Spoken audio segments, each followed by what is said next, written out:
Hema committee റിപ്പോർട്ടിൽ സൂചിപ്പിക്കുന്നു, സ്ത്രീകൾക്ക് പ്രത്യേകിച്ച് ബാത്റൂം ഇല്ലത്രേ. സിനിമാ ഷൂട്ടിംഗ് നടക്കുന്ന ഇടങ്ങളിൽ സ്ത്രീകൾക്ക് പ്രത്യേകിച്ച് ബാത്റൂം ഇല്ലത്രേ. അതെന്തിനാ സ്ത്രീകൾക്ക് പ്രത്യേകിച്ച് ബാത്റൂം? ആണിനും പെണ്ണിനും ഒരേ ടോയ്ലറ്റ് മതി എന്ന് കുറച്ച് മുമ്പല്ലേ ചില ആളുകൾ പ്രസംഗിച്ചത്? ടെക്സ്റ്റ് ബുക്കുകൾക്കകത്ത് വരെ ആണും പെണ്ണും തമ്മിൽ ബാത്റൂമുകൾ പോലും വേർതിരിവുണ്ടാവരുത് എന്ന് നമ്മളല്ലേ കേട്ടത്? അതിനെതിരെ ശബ്ദിച്ചത് നമ്മൾ അല്പം ആളുകളല്ലേ? അന്ന് 6-ാം നൂറ്റാണ്ടിൽ നിന്ന് ബസ് കിട്ടാത്തവരായിരുന്നു ഞാനും നിങ്ങളൊക്കെ. ഇപ്പോൾ വലിയൊരു ജഡ്ജി, ഒരു റിട്ടയേർഡ് ജസ്റ്റിസ് സിനിമയെക്കുറിച്ച് പഠിച്ച് എഴുതി വെച്ചിരിക്കുന്നു, സ്ത്രീകൾക്ക് പ്രത്യേകിച്ച് ബാത്റൂം വേണമത്രേ. നിങ്ങൾക്ക് കേട്ടിട്ട് ചിരി വരുന്നില്ലേ? എനിക്ക് ചിരിയാ വന്നേ. പിന്നെ ആണും പെണ്ണുമൊക്കെ ഇങ്ങനെ സ്വതന്ത്രമായി ഇടപെടുന്ന ഇടങ്ങളിൽ സ്ത്രീകൾ പീഡിപ്പിക്കപ്പെടുന്നുണ്ടത്രേ. വലിയൊരു കമ്മീഷൻ കണ്ടെത്തിയതാ. അതല്ലേ ഞങ്ങൾ ഇത്രയും കാലം പറഞ്ഞത്. ഇപ്പോ സ്ത്രീ സുരക്ഷയെക്കുറിച്ച് ചർച്ച ചെയ്തുകൊണ്ടിരിക്കുകയാണ്. വാതിലിൽ മുട്ടുന്നവരുണ്ടത്രേ, കൂടെ കിടക്കാൻ വിളിക്കുന്നവരുണ്ടത്രേ, അല്ലേ? ആരാണ് സ്ത്രീകളെ ഇങ്ങനെ ഇത്രയും മോശമായ നിലയിലേക്ക് എത്തിച്ചത് എന്ന ഒരു ചിന്ത കൂടി അതിൻ്റെ കൂടെ ചേർത്തു വെക്കാൻ നമുക്ക് കഴിയണം. നമ്മൾ അന്നും ഇന്നും പറഞ്ഞ സ്ത്രീ സുരക്ഷ, സുരക്ഷിതമായ ഒരു സ്ത്രീ ഈ ഭൂമിയിൽ നിലനിൽക്കണമെങ്കിൽ എൻ്റെ പ്രിയപ്പെട്ടവരെ, ഉറക്കെ ഹേമ കമ്മിറ്റിയുടെ റിപ്പോർട്ടിനോട് ചേർത്ത് വെക്കണം. അത് കുടുംബമാണ്, അതാണ് പരിഹാരം, അത് പ്രശ്നമല്ല എന്ന് നമുക്ക് പറയാൻ പറ്റണം. ഇപ്പോഴാ പറയേണ്ട സമയം. ഇതൊക്കെ പഠിച്ചിട്ട് പോര് പറയാ വേറെ ബാത്റൂം വേണമെന്ന്, സ്ത്രീകൾക്ക് പൊതുവായ ഇടങ്ങൾ പോരാന്ന്. നമ്മളെന്താ പറഞ്ഞത്?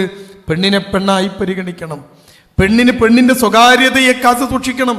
നമ്മുടെ നാട്ടിൽ വണ്ടിയുള്ള ആളുകൾക്കറിയാം, കാറിൻ്റെ വിൻഡോക്ക് കറുത്ത സ്റ്റിക്കർ ഒട്ടിക്കാൻ പാടില്ല.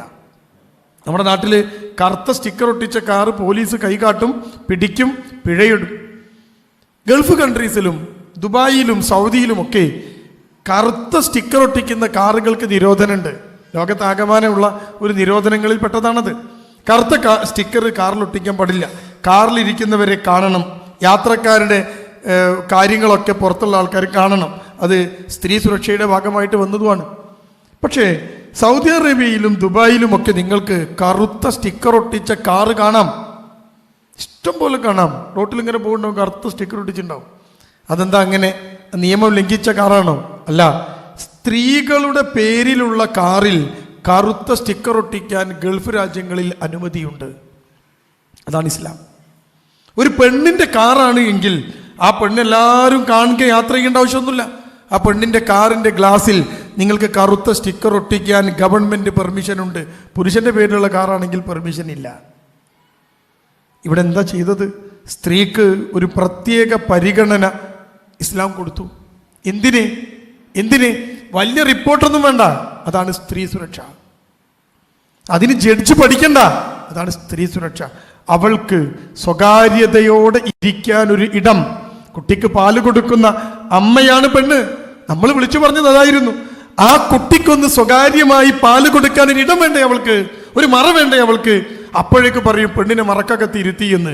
എന്നിട്ട് ഇപ്പോഴോ ഓരോരോ ആളുകൾ സ്ഥാനങ്ങൾ രാജിവെച്ചുകൊണ്ടിരിക്കുന്നു. ഓരോരോ ആളുകൾ ബേജാറിലാണ്.